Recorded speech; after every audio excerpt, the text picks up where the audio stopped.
Oi, pessoal, tudo bom?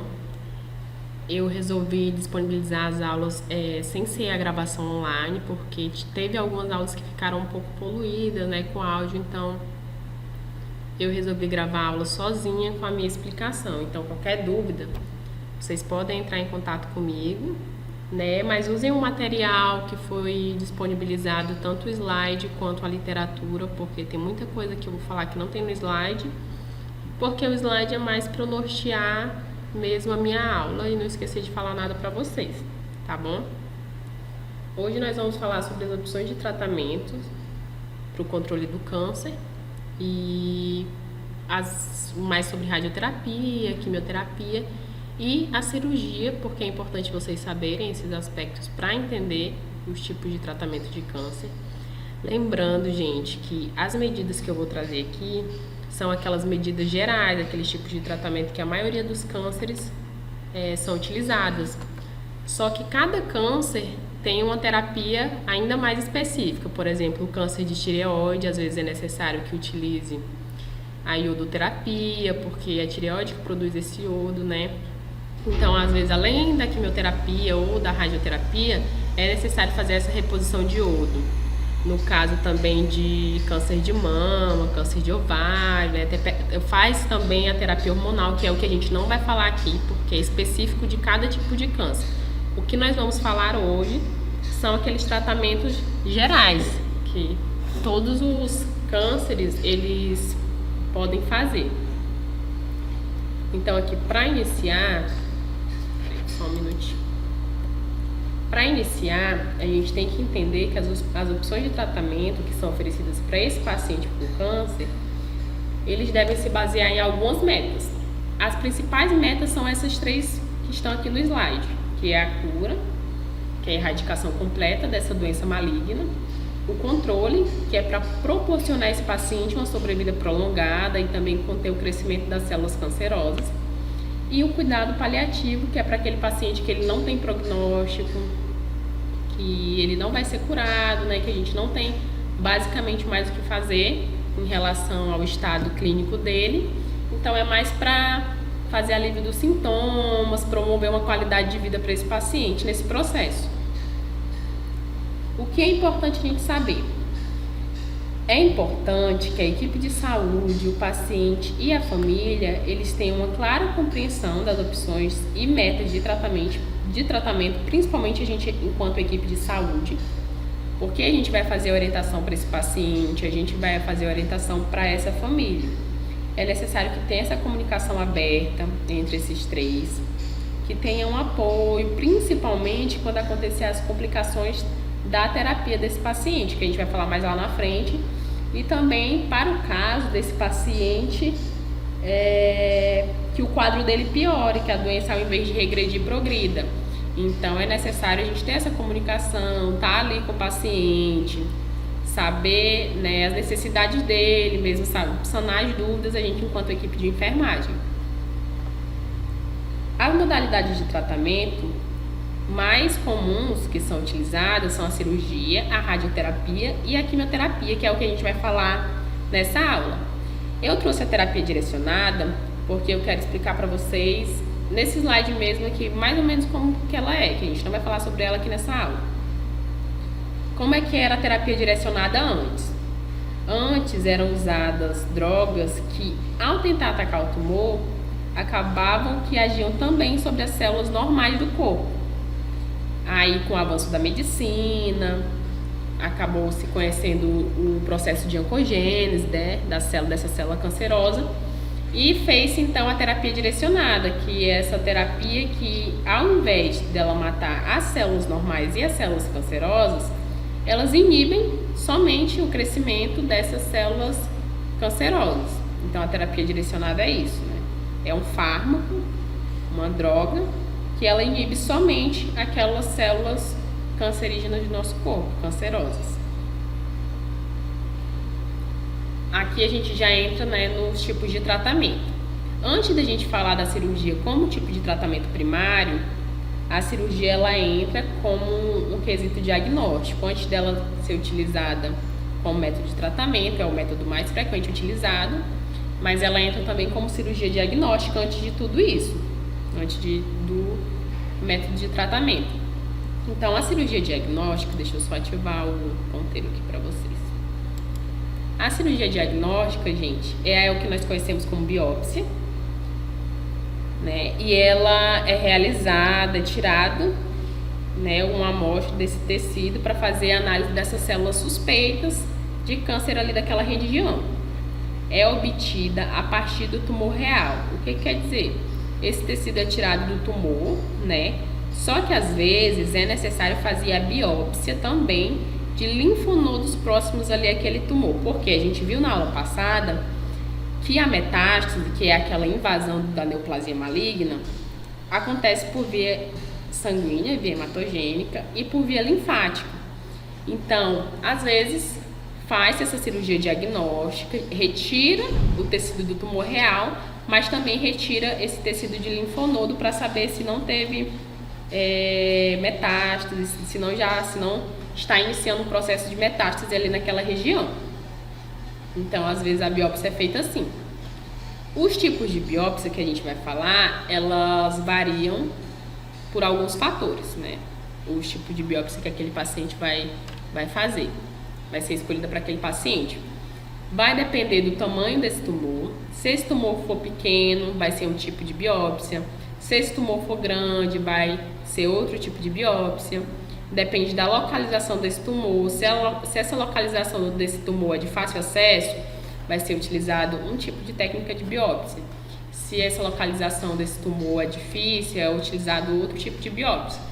E também, pela necessidade de fazer cirurgia e submeter esse paciente a uma anestesia geral.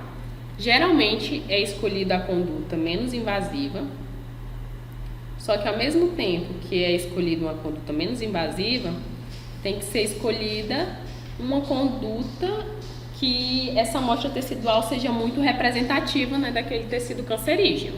Então, mas o ideal é que a conduta seja menos invasiva escolhida por esse médico cirurgião. Os tipos de biópsia, pessoal, são esses três aqui. A biópsia excisional, a biópsia incisional e a biópsia por agulha. A biópsia excisional, ela é a mais frequentemente empregada para os tumores de pele, mama e trato gastrointestinal superior e inferior.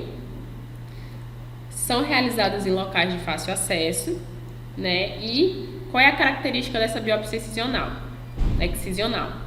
Esse ex aqui é de extirpar, gente, de retirar, de arrancar fora. Então, o que o cirurgião faz nessa biópsia excisional? Ele faz a remoção de todo o tumor, também como de tecidos marginais ali do lado, tipo os linfonodos, né? Então, na biópsia excisional, o cirurgião vai retirar, igual está aqui nessa foto. Ele retirou todo o tumor e também pode tirar os tecidos ali adjacentes, né? Que podem ter risco de sofrer também um processo canceroso. Entenderam? Essa remoção desse tecido normal, por que é feita pelo cirurgião? Para diminuir a possibilidade dessas células, que tem as células microscópicas ali, residuais, e levar que tenha uma recidiva desse tumor. Por isso que são retirados esses tecidos adjacentes também, para evitar que, após a retirada desse tumor, aconteça outro processo ali, outra neoplasia maligna naquele mesmo local. Então, por isso que é retirado os tecidos adjacentes também. A biópsia incisional. Esse incisional vem de incisão. Incisão é um corte, gente. E essa biópsia incisional, ela é realizada quando essa massa tumoral, quando esse tumor, ele é muito grande para ser removido. Igual tá nessa foto aqui, ó. Esse tecido aqui, essa neoplasia, né, maligna, é uma neoplasia muito grande para ser retirada, ao contrário dessa aqui. E o cirurgião vai tirar apenas um pedaço desse tecido para fazer a análise. Entenderam? Incisional, tira só um pedaço desse tecido. Excisional, tira a neoplasia, né, o tumor inteiro, e também há necessidade de tirar aqueles tecidos adjacentes. Essa é a diferença entre essas duas. A conduta excisional e a incisional, elas são frequentemente utilizadas, feitas na verdade, por endoscopia, que é quando é aquele caninho enfiado no trajeto do tubo digestivo ou do tubo respiratório. Então, essas biópsias são geralmente realizadas por endoscopia. Só que o que às vezes acontece? Por exemplo, no câncer de estômago. No câncer de estômago, o cirurgião vai fazer endoscopia, né? Só que ele percebe que esse tumor está muito grande. Por algum motivo ele não sabe onde esse tumor acaba, né? Ou se já teve metástase, enfim. Aí vai ser necessário que faça uma laparotomia, que é quando abre-se a cavidade do abdômen do paciente para avaliar ali dentro. Então, às vezes, nessas condutas aqui, que são feitas por endoscopia, o cirurgião vê a necessidade de fazer uma laparoscopia diagnóstica, que é a abertura do abdômen, para ver a extensão desse tumor, para ver se ele já teve metástase, para ver mesmo a área de extensão que esse tumor está. Então, nesses dois casos aqui, às vezes é necessário fazer essa laparotomia diagnóstica. A biópsia por agulha. A biópsia por agulha, ela é realizada para massas suspeitas que são facilmente acessíveis, né? Ela é uma técnica relativamente mais barata, ela é mais rápida e não precisa, nesse caso aqui, submeter o paciente a uma anestesia geral. É realizada somente uma anestesia local para fazer essa aspiração por agulha, igual está aqui na fotinha. Aqui é uma tireoide, que tem um nódulo, aí faz-se, ó, a agulha vem, introduzem a agulha nesse nódulo e fazem a aspiração, né, de fragmentos teciduais desse nódulo para fazer a biópsia. Às vezes é utilizado o exame de imagem para fazer isso, para fazer essa localização direito desse nódulo, mas a biópsia por agulha é isso, aspiração, né, de fragmentos teciduais realizado em tecidos de fácil acesso, é uma técnica mais barata, causa menos trauma para o paciente e também a probabilidade de semear células cancerosas são muito pequenas porque a gente não mexe muito no tecido, não tem perigo de levar uma célula cancerógena daqui para cá, entendeu? Que pode desenvolver outro processo cancerígeno, que o contrário da excisional e incisional pode acontecer. Então, esses são os tipos de biópsia. Excisional, retira-se o tumor inteiro e os tecidos adjacentes. Técnica incisional, retira-se só um pedaço desse tecido para análise. E a biópsia por agulha, que faz-se a aspiração desses fragmentos teciduais através dessa agulha. Aqui, isso era o tipo da cirurgia, né, enquanto diagnóstico.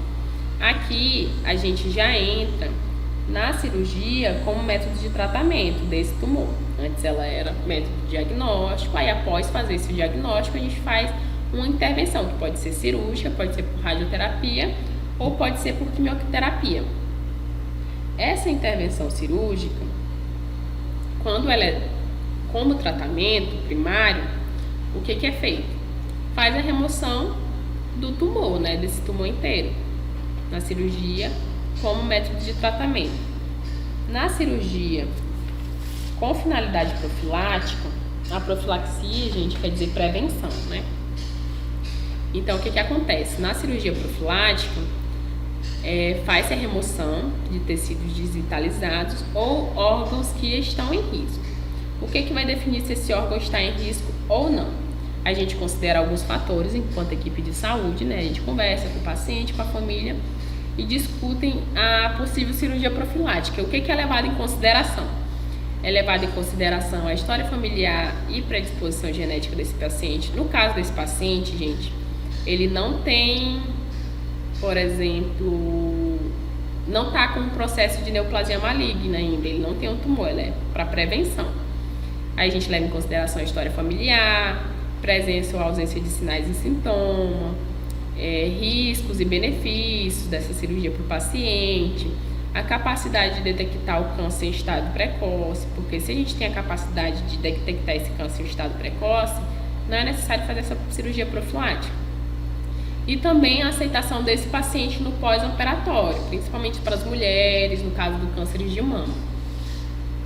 A cirurgia profilática foi aquela cirurgia que a Angelina Jolie fez.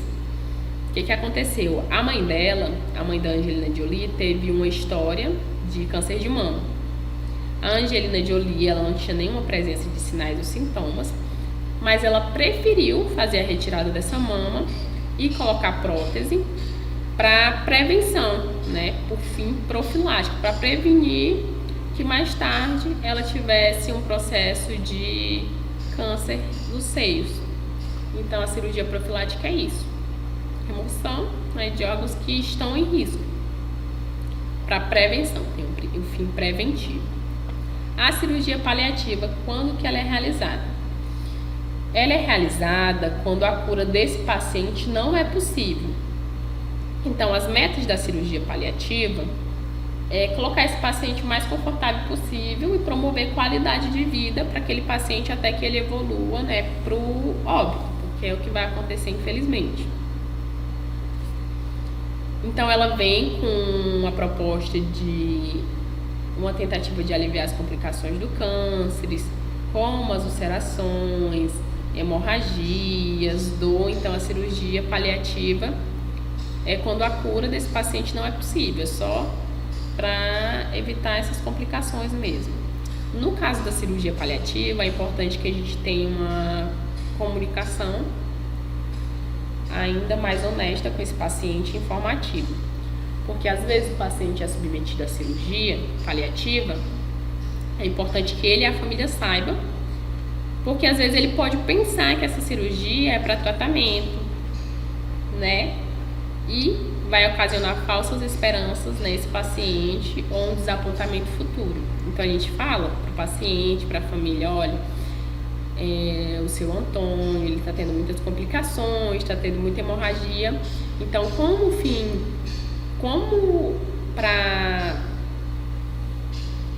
que eu posso dizer? Na tentativa de aliviar essas complicações, o médico vai fazer uma cirurgia que não é para cura, é só para aliviar esses sintomas. Então, a gente tem que falar para o paciente a verdade, que a cirurgia é uma cirurgia paliativa, né? Que já foi provavelmente falado que ele não tem prognóstico. Enfim, é para isso a finalidade da cirurgia paliativa. A cirurgia reconstrutora, ela geralmente antecede uma cirurgia de tratamento, mas ela vem com a tentativa de melhorar a função daquele órgão, daquele tecido, ou obter um efeito mais estético, mais desejável para aquele paciente. Por exemplo, a cirurgia de mama, às vezes na retirada, faz-se essa cirurgia reconstrutora, ou no caso de face, pescoço, né, cirurgia de tratamento, faz-se cirurgia de tratamento de face, pescoço ou mama, só que aí aquele tecido fica com a função comprometida ou não fica com o efeito estético legal. Aí faz a cirurgia reconstrutora para obter esse efeito mais legal mesmo para o paciente, justamente para essa aceitação, né? Autoimagem, mais com essa questão a cirurgia reconstrutora no contexto do paciente oncológico. Em relação à radioterapia, gente, a radioterapia ela pode ser utilizada para essas metas aqui, para essa finalidade. Ela pode ser utilizada para curar o câncer, como também ela pode ser utilizada para controlar essa doença, ou seja, quando esse tumor ele não pode ser removido por meios cirúrgicos, então quando ele já está muito grande, muito extenso, já teve metástase, a gente não tem mais o que fazer por meio cirúrgico, então utiliza-se a radioterapia para controlar a doença, para evitar que esse tumor cresça. Entenderam? O modo neoadjuvante. Neoadjuvante é de ajudante mesmo, de ajudar. Faz-se a radioterapia antes do tratamento definitivo local. Esse tratamento definitivo local, geralmente, é a cirurgia. Só que o método neoadjuvante, ele vem com a função de fazer a diminuição desse tumor. Faz-se a radioterapia para tentar diminuir esse tumor, para depois fazer uma cirurgia como método de tratamento. Então, o método de adjuvante, neoadjuvante é isso. A radioterapia ajuda, ela faz a diminuição desse tumor para depois ser removido por ressecção cirúrgica mesmo. Às vezes faz também a radioterapia junto com a quimioterapia, a gente vai ver mais lá na frente. A radioterapia como fim profilático. Como fim profilático é para evitar que faça a disseminação desse câncer primário para outra região. Nessa função da radioterapia como prevenção, é para prevenir que esse tumor faça invasão de tecidos distantes, origine um tumor em outro lugar. E a radioterapia paliativa também vem com a função de aliviar os sintomas daquela doença que já está em metástase, que o paciente já está muito grave, para aliviar a dor, aliviar o sangramento, enfim, é mais para essas questões aqui. Entenderam? Radioterapia pode ser utilizada para curar o câncer, pode ser utilizada para controlar a doença maligna quando esse tumor não pode ser mais removido por meios cirúrgicos. Então, utiliza-se radioterapia para evitar que esse tumor cresça mais, Radioterapia com método neoadjuvante faz a diminuição desse tumor para depois ser retirado por meio cirúrgico. Radioterapia profilática para evitar, para prevenir que esse câncer, que esse tumor se dissemine para outros tecidos distantes. E a radioterapia paliativa, que é feita quando esse paciente já não tem mais o que fazer por ele, então faz essa radioterapia para aliviar os sintomas que são ocasionados por aquele processo de câncer. Quais são os efeitos colaterais da radioterapia? Eles são divididos entre imediatos e tardios. Em relação aos imediatos, pode acontecer o processo de anovulação, que acontece em mulheres. Esse A aqui quer dizer não, é de negação. Não ovula. Não acontece a ovulação no caso das mulheres. Se essa mulher não ovula, essa mulher fica infértil.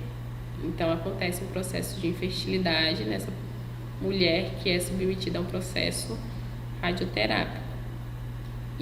Ou azoospermia. O termo azoospermia está relacionado ao homem. Esse A também é de negação.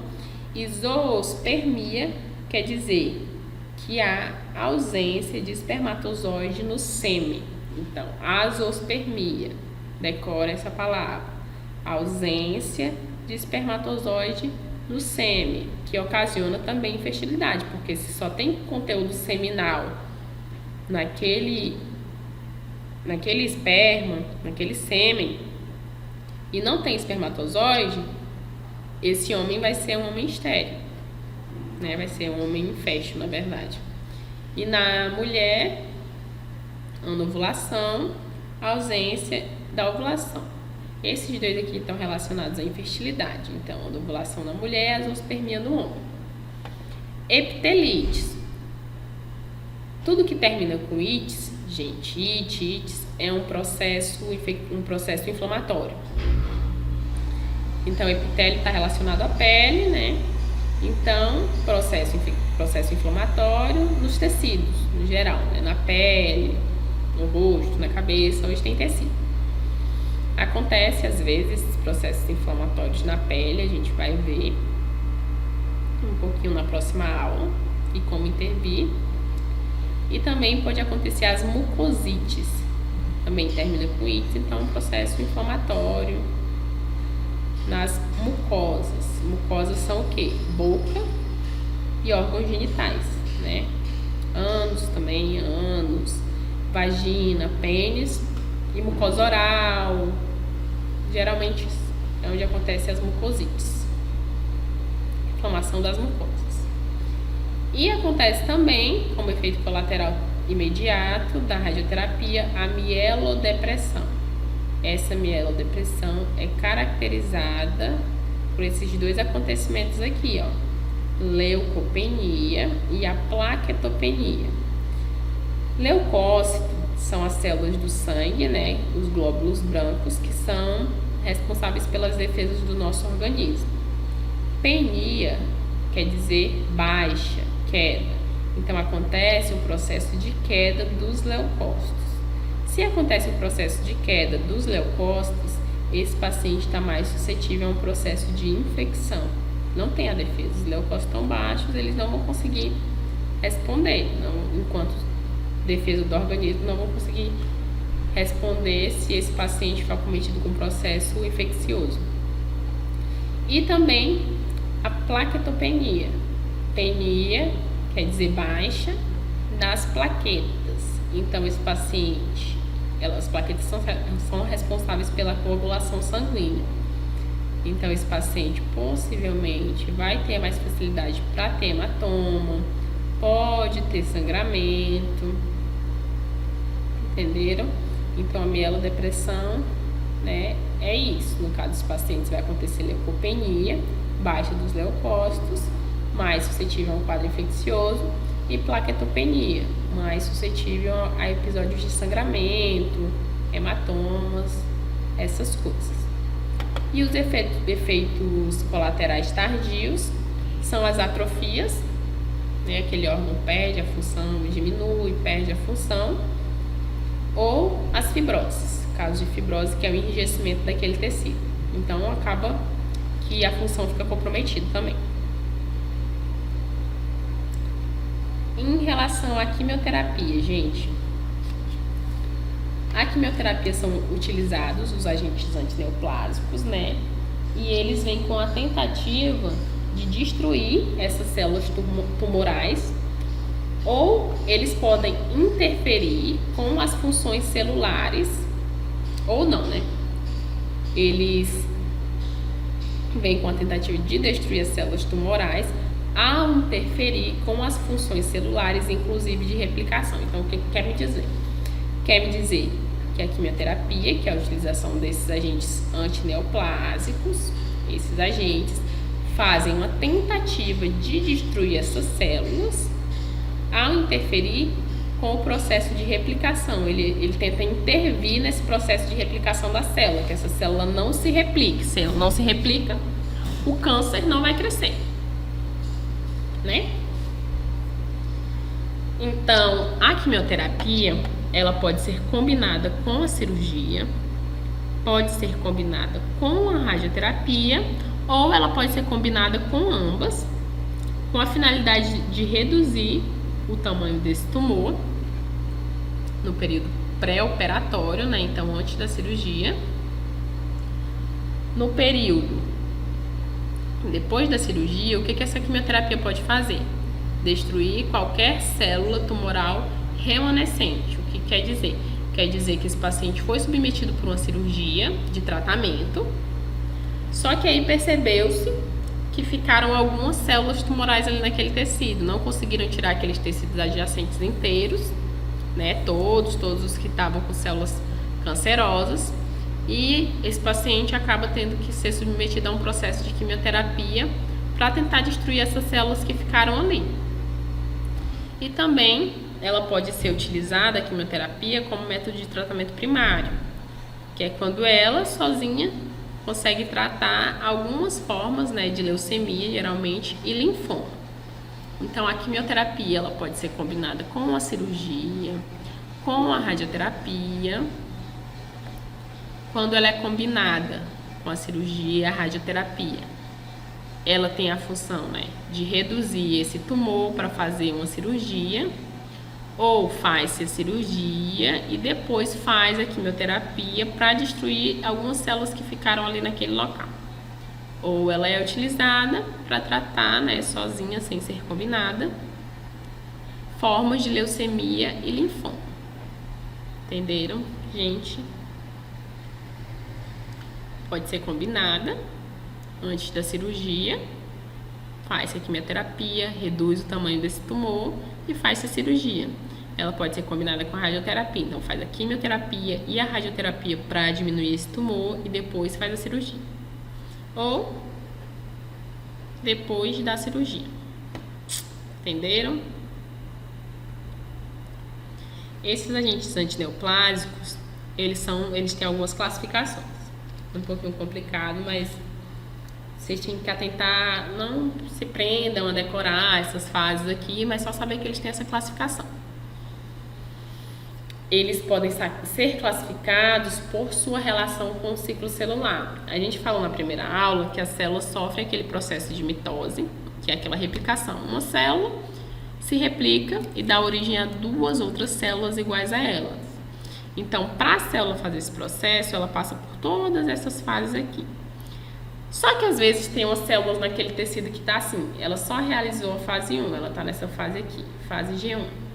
Aí tem outras que estão na fase S, outras que estão na fase G, outras que estão já no processo de mitose e tem as células que estão em repouso. Isso num só tecido. Aí o que esse agente quimioterápico vem? Agente quimioterápico específico.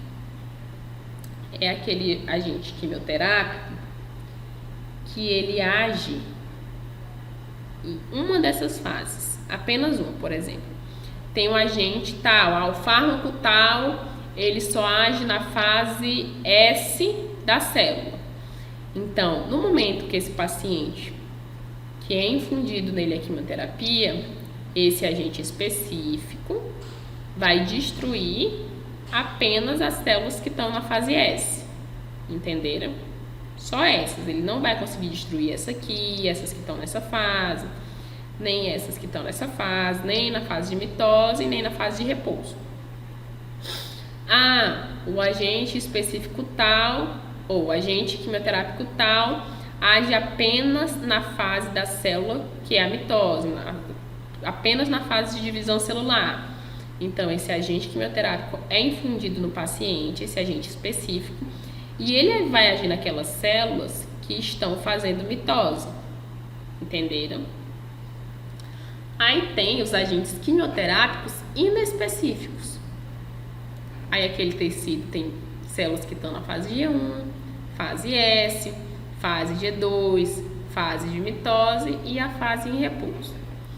Aí esse agente inespecífico vem e pode destruir qualquer célula daquele tecido, porque ele é um agente inespecífico.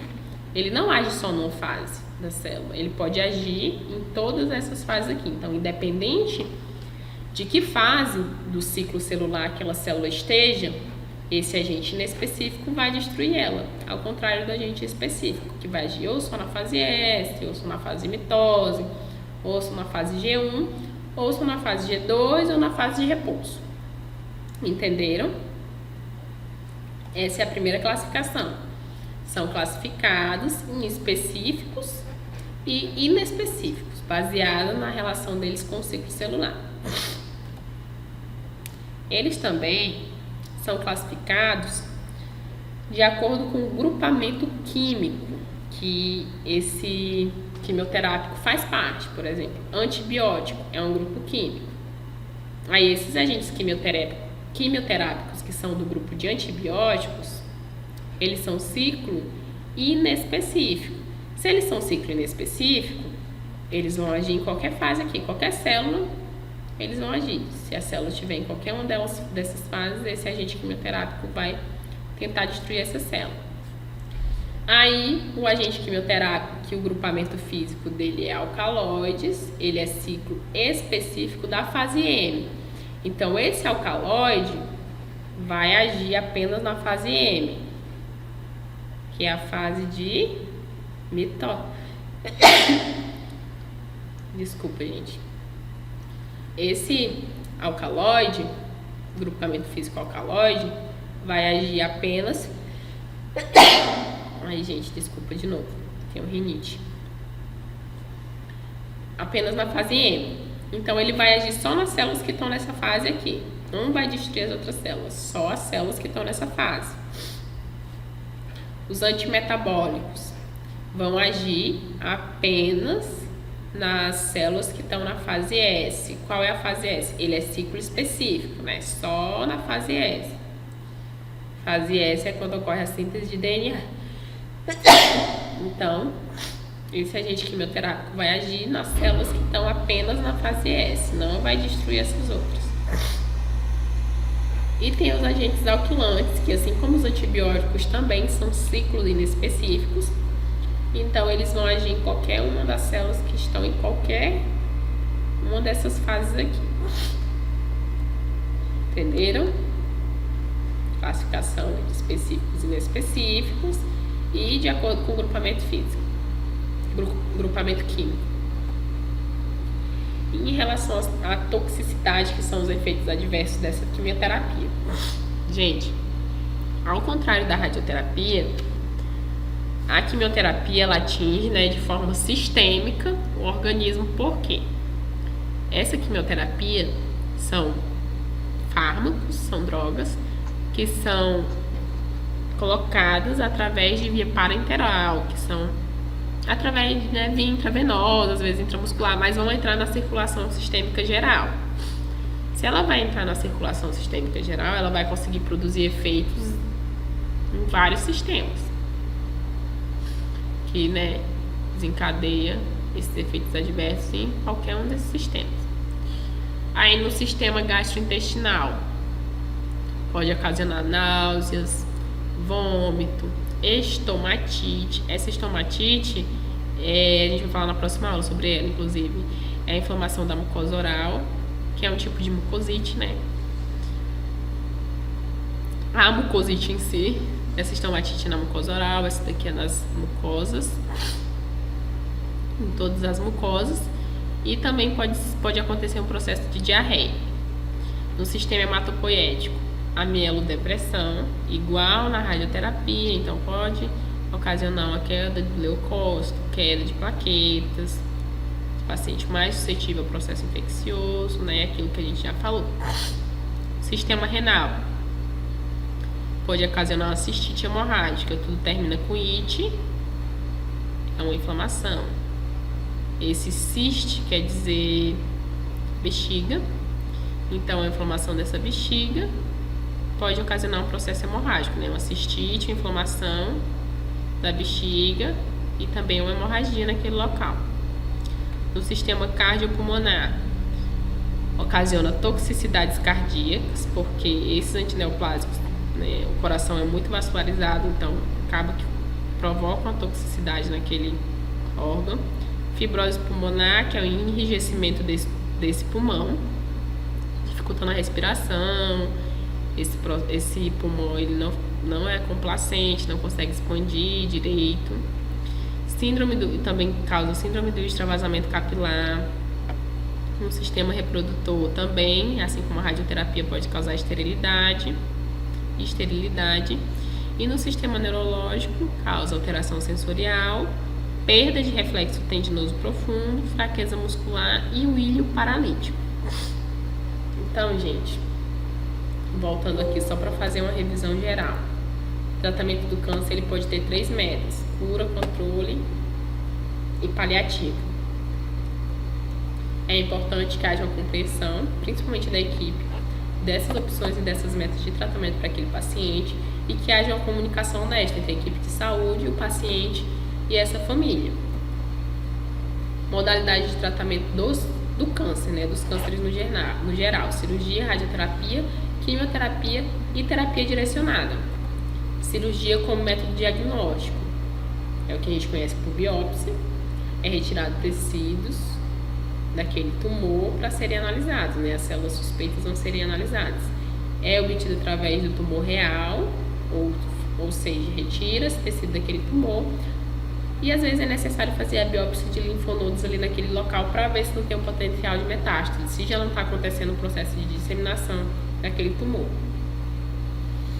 Os métodos de biópsia vão depender, que aquele paciente vai ser submetido, vai depender do tamanho desse tumor, da localização desse tumor e também se vai ter necessidade de cirurgia e de anestesia geral. O ideal é que se escolha a conduta menos invasiva para aquele paciente. Tipos de biópsia: excisional, retira-se o tumor inteiro e também os tecidos adjacentes. Incisional, retira uma parte, um pedaço apenas desse tumor, porque esse tumor já é uma massa tumoral muito grande, então não tem como remover por método excisional. Biópsia por agulha, faz aspiração de fragmentos daquela célula, daquele tecido, para fazer essa análise. Cirurgia pode ser utilizada para tratamento, como método de tratamento primário, remove-se todo o tumor. Cirurgia profilática vem como método de prevenção, então é removido aquele órgão que está em risco, prevenção no caso. Cirurgia paliativa, quando aquele paciente não tem prognóstico, não tem cura, então é utilizado para promover a qualidade de vida, para promover alívio de sintomas para aquele paciente. Cirurgia reconstrutora, vem com a tentativa de melhorar a função ou obter um efeito estético mais desejável daquele tecido, geralmente faces, pescoço e mamas. Geralmente sucede a uma cirurgia de tratamento, então faz cirurgia de tratamento e depois faz uma cirurgia reconstrutora. Radioterapia tem alguns objetivos que ela pode estar promovendo para aquele paciente.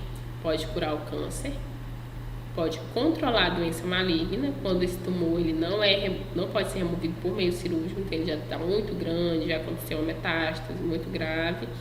Então evita-se que a radioterapia como método de controlar a doença maligna evita que esse tumor cresça ainda mais. Modo neoadjuvante, como ajudante, faz-se a radioterapia e depois faz um tratamento definitivo local. Faz a radioterapia para diminuir a extensão desse tumor, depois retira-se por cirurgia. Radioterapia profilática para prevenir que esse tecido se dissemine para outros órgãos, outros tecidos distantes. E a radioterapia paliativa, que é para fazer o alívio desses sintomas do paciente, seja de dor, sangramento, estenose, então faz a radioterapia para isso. Efeitos colaterais imediatos. Anovulação, a mulher para de ovular, então ela vai ter um processo de infertilidade. A azoospermia, a ausência de espermatozoide no sêmen desse paciente, então esses daqui estão relacionados à infertilidade. Epitelites, inflamação dos epitélios. Mucosites, inflamação das mucosas, boca, pênis, vagina, região anal. Mielodepressão, baixa dos leucócitos, baixa das plaquetas. Paciente mais suscetível a processo infeccioso, paciente mais suscetível a sangramentos. Efeitos colaterais tardios são as atrofias e as fibroses. Quimioterapia, são utilizados agentes antineoplásicos na tentativa de destruir essas células tumorais, interferindo aonde? No processo de replicação. Se essa célula não replica, o câncer, o tumor, ele não cresce.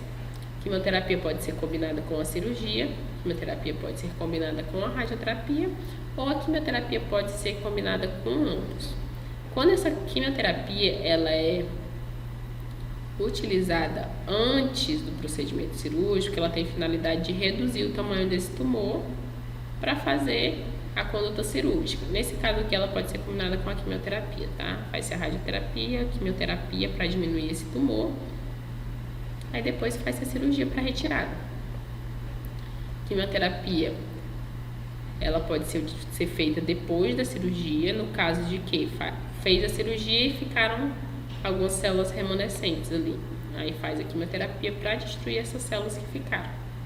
E tem a quimioterapia como tratamento primário, que ela sozinha trata esse paciente. Pode ser feita em algumas formas de leucemia ou linfoma.